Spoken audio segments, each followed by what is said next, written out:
The envelope feels warm in my hand. Or maybe that's just my skin, flushed with relief, with joy, with the simple pleasure of knowing Grandma remembered me. 3 apartments, a vacation house, all mine. I push open the front door quietly, still smiling, and I hear them. My husband's voice, low, conspiratorial. Once the old bitch finally croaks, everything comes to us anyway.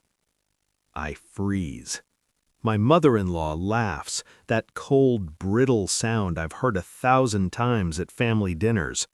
She's too stupid to protect herself. No prenup, no separate accounts. The moment those deeds transfer, they're community property. And if she tries to fight it, Marcus says, we'll drag it out in court until she gives up. She always gives up. The envelope crinkles in my grip. I don't breathe. I don't move. I just stand there, 3 feet from my own living room, listening to them plan my financial destruction like I'm already dead. I back away silently, close the door without a sound, sit in my car for 20 minutes, staring at nothing. They were waiting for Grandma to die, waiting to take everything she'd left me, waiting for me to be stupid enough to tell them. My hands are shaking, not from sadness, from rage. But I don't cry, I don't scream, I don't burst back inside and throw the truth in their faces. Because that's what they expect. Emotional, reactive, easy to manipulate. Instead, I start the car and drive to a cafe 3 blocks away, order coffee I don't drink, open my phone. Google, how to protect inheritance in community property state. Google, spouse entitled to inheritance during marriage. Google, post-nuptial agreement enforceability. I read for 2 hours, and slowly, coldly, I begin to plan. I come home that evening with groceries and a smile. "Hey, babe," Marcus says, kissing my cheek like he didn't just call my dying grandmother a bitch 6 hours ago. His mother is still there. She's always there. "How was your day?" she asks sweetly. "Quiet," I say. "Just errands." I don't mention the notary. I don't mention the inheritance. I cook dinner. I laugh at Marcus's jokes. I ask his mother about her book club.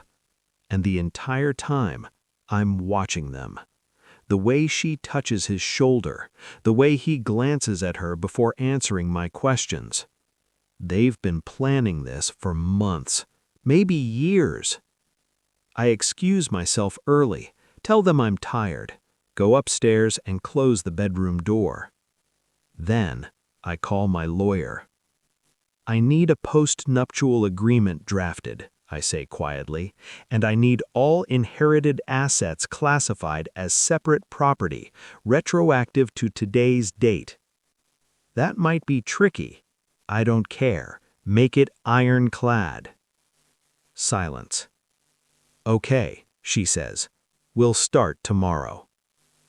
I hang up, sit on the edge of the bed, and I don't feel sad anymore. I feel nothing.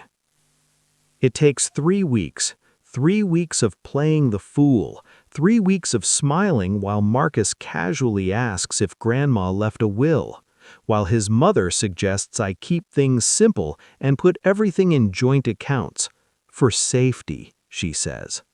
I nod, I agree. I do nothing. Meanwhile, my lawyer files the post-nup with the court, moves the deeds into an irrevocable trust, separates every dollar, every document, every piece of property from our marital assets. By the time Marcus realizes something's wrong, it's too late. He comes home one evening, jaw tight, holding a letter. What the hell is this? I glance up from my book. What's what? This This legal notice, you put the inheritance in a trust without telling me? I closed the book slowly. I did. Why would you? He stops, looks at me like he's seeing me for the first time. Did someone tell you to do this? No one had to tell me anything, Marcus. His mother appears in the doorway. Of course she does. Sweetie, she says, voice dripping with false concern. This is a marriage. You're supposed to share things, work together. I stand, walk to the kitchen counter, pick up my phone and open the voice memo I recorded 3 weeks ago. Press play. Once the old bitch finally croaks, everything comes to us anyway. Marcus goes white. His mother's face twists. I was standing right outside the door. I heard everything. Silence. You, Marcus starts. I what? Trusted you? Loved you? Yeah, I did. I pick up my bag.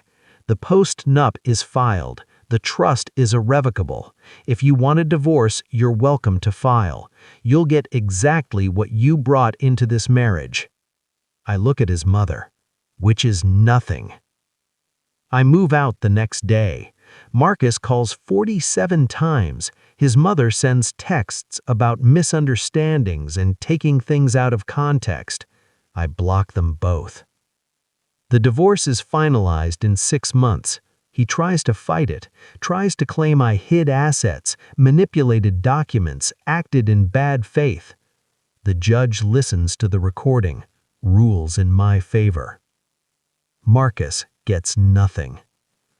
I sell one of the apartments and buy a small house by the coast, Grandma's vacation house. I sit on the porch most mornings now, coffee in hand, watching the ocean. And I think about how close I came. How close I came to walking through that door smiling, telling them everything, handing them my life. But I didn't. I heard them. And I crushed them. Not with rage, not with tears. With silence. With patience. With the cold, calculated certainty that some people don't deserve your trust. They deserve your absence. I take a sip of coffee. The sun rises over the water. And I feel nothing but free.